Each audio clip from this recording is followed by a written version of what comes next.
इसको इधर इधर इधर इधर हाँ आ जाओ इधर आ जाओ अच्छा इधर वो पोटी लग जाएगी इधर इधर इधर वो पोटी ये तो खाली बात हो पता चले उधर जाली पे फंस जाएगा पता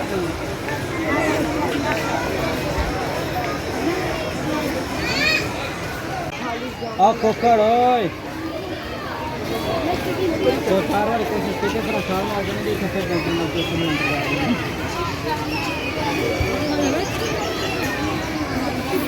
वो देखो पानी की करता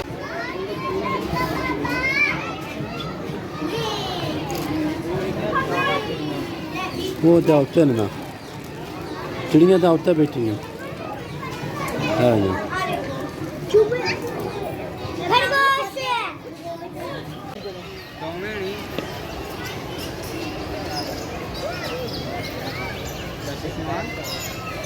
शौकत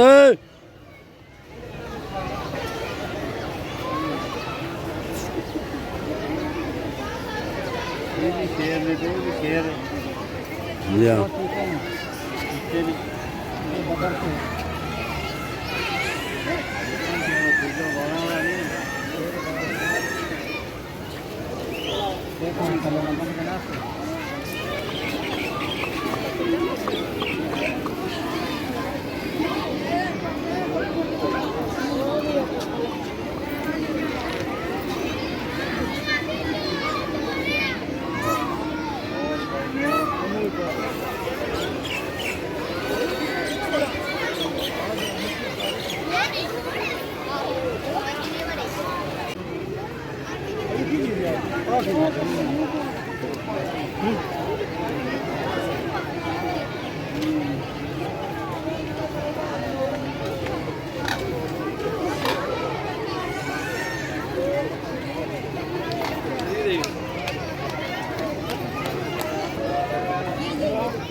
इधर को करो